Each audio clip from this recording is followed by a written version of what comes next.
last but not least, okay. So let me try to segue into this. The GOAT conversation is something that people like to have all the time. Honestly, it's really a two-man race. So being in the conversation is pointless if you're not one of those two men. To be honest, I think a Yeah. lot of people might more so be fighting for top five. I think that's more realistic, right? Because at least Yeah. there's three spots you're fighting for, kind of, sorta, maybe not.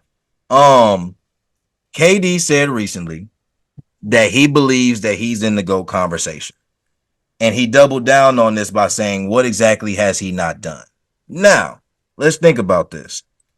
When we were talking about top small forwards of all time, right, Gil? Okay. Like KD was three. Yep. And I Yep. I think know. that and I think that from a numbers, resume, impact on the game, even standpoint, you can't really argue that. I think for a lot of people, the way KD has built his resume is his biggest knock. Because in essence, there isn't anything that he hasn't done, honestly, truly, right? Yeah. But what exactly is the realm of the GOAT conversation?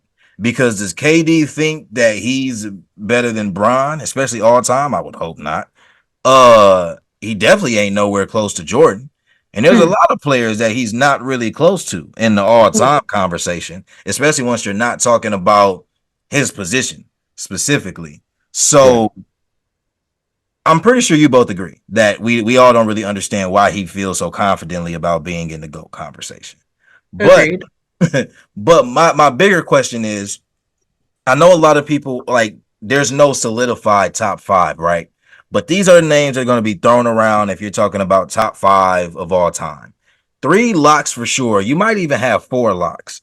But Mike, Bron, Kareem, and for a lot of people, Magic are all going to be in your top five. I Yeah. think that fifth spot is where some people might throw Kobe in there, no specific order. Some people might throw Shaq in there. Some people might have a Bill Russell in there. All depends on what your list look like. Do you all have a solidified top five in your mind? And do you think if you are in that top five, that top five all time is untouchable? After you. Mm, No, I don't have a solidified top five. I have the four that you mentioned, though. Okay, fair That's enough. that's it. I mean, maybe I don't know. Like, do you put Bird in there? You could swap Bird out and put, like that fifth spot is where the Super carousel subjective. starts to, huh? That fifth spot's super subjective. It That's just like is. it's Very, like very. whose legacy do you value more? Like, do you value a dominance? Like who can stop this man? Like Shaq Mm-hmm. That. would be mine, or do you go with like he's done it like longer and prouder with the better? The talk about the Avengers. I mean, Larry Bird had. I mean, who? Come on now, like one of the greatest teams of all time, but also still has the resume behind it and has put Mm-hmm. in the work. And imagine if his back was good. So it's like there's so many like different variables that go into it. I just think it's so hard. I think a solidified four, I think, is fair because like those four have done the most that Mm-hmm. can be done. I mean, in their time spans, regardless of what happened, those are like almost untouchable career arcs. That fifth Yes. one is just like do you value, yeah, like a longer, less like that could be Tim Duncan, that could be Mm-hmm. it could be any fifth player. There could be KD in some people's eyes. I would personally take Steph over KD there if I'm Mm-hmm. gonna take a person from Golden State because he did it. It was Yes. him. It was him at the helm. I think that's what keeps KD out of the GOAT conversation is how he did it. It wasn't him. If he had Kawhi's career and he is the player that he is, and he goes to spot one and gets a ring, and spot two and gets a ring, and is able to show that he is kind of the focal point for why they got those chips with everything that we know about him. And if he does have those chips, he could be there. But I just think that because he was getting those rings off of the back of another player per se, that's what keeps him out of anyone's like greatest of all time conversation. Because if you're the greatest of all time, whose back are you riding on? Yeah. Yeah. Yep. I think the leadership part of his career is where the biggest question mark comes, and that's a big question mark. All of the names that we've said in that top four were leaders. Like they ran their teams. So that for me is, and honestly, for my fifth spot, I don't think KD comes to mind until I name a few players. You know what I mean? Like I'm naming at least 5 to 7 players before I get to KD's name. That's just me He's though. in the top 10 conversation, but is he even in that top 10? No, not at Exactly. all. Yeah, exactly. Like, like it takes one more ring and one more on his own to even be close to that Right. conversation. Yeah. I think KD, like as of right now, all time, I would hear arguments. Shoot, I would be open to hearing an argument for top 20. And the only reason I'd be open is because I don't think we've seen a skill set in the frame of a KD before. That like in Yes. terms of like NBA players, there's not another player you can name that has looked like and played like and been as efficient as Kevin Durant. Yeah. Now, I think that having 2 chips helps. Having 2 finals MVPs helps. I also think something that may help him stay relevant in that conversation, at least in terms of top 20 specifically, KD by the end of this season is going to be 9 all-time Mhm. scoring. And that's what a lot of time missed.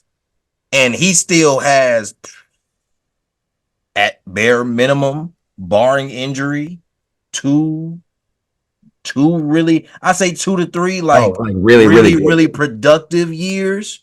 Yeah. Like productive years. I don't think he's on a decline right now, and his role looks different. But in terms of like playing at even the level he's playing at now, barring injury, I'd give 2 to 3 years. Right. Yeah. So um I think that I think leadership does play a role with KD, but also when we're talking about these other players, I mean, go back to that top 5. I don't think there will be anybody that will have the legacy of Jordan. It's not going to be touched whatsoever. The mystique, the myth of Allure. everything about Jordan, I don't think that's being touched.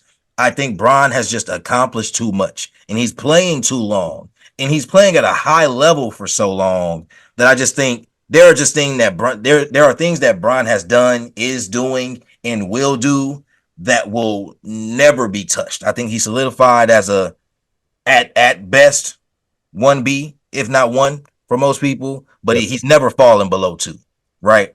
Same with Kareem. Same could be said with Kareem. The exact Same you with said about Kareem, Bron. the exact same thing for the most part. And Magic is kind of like this mix. Like Magic has Magic has the legend A himself. He has pristine legend himself, career. but he also has 5, 3 Finals MVPs, if I'm not mistaken. Yep. I don't know how many regular season MVPs, but he has the hardware, the stats, the accolades. Like he has And all imagine that he as gets a well. full career. So like that's why I said those 4 are virtually untouchable. Depending on how much rings mean to you, I don't know if you can really go outside of Shaq.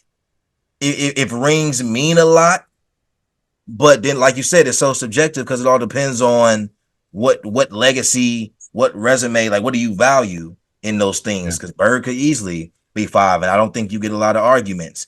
I think if you think of all things considered, I think Kobe being 5, I won't really argue you, to be completely honest, taking in all the factors. So I think KD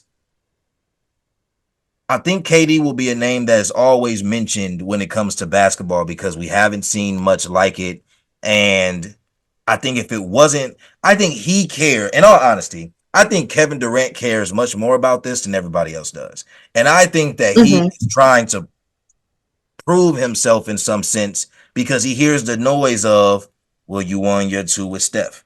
And Mm-hmm. my thing is, I don't discredit that because KD's numbers were still insane. And no matter how easy we all say it was, like, I don't think it's easy winning a championship at all, right? Mm-hmm. You still have to show up and perform. So I don't take that away from him. But I do think that anytime you haven't been in that situation, there's been a lot of questions around your career.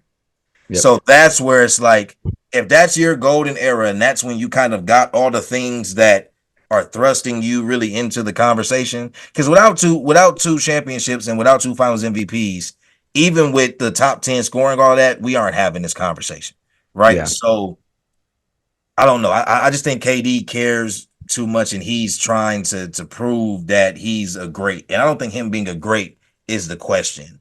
But when you talk about the upper echelon, unless he just has a hell of a farewell tour in terms of a NBA career, and he kind of sneaks away with one or two, you know what I'm saying, for whatever reason, I don't think he's moving too much closer to whatever he feels the GOAT conversation is. Yeah, no, I think that like he's GOAT one-on-one player of all time. I don't think that there might be not a soul that could beat him in a one-on-one, but other than that, no, I don't think he's in the GOAT conversation. Great player, fantastic player, but GOAT is just so hard.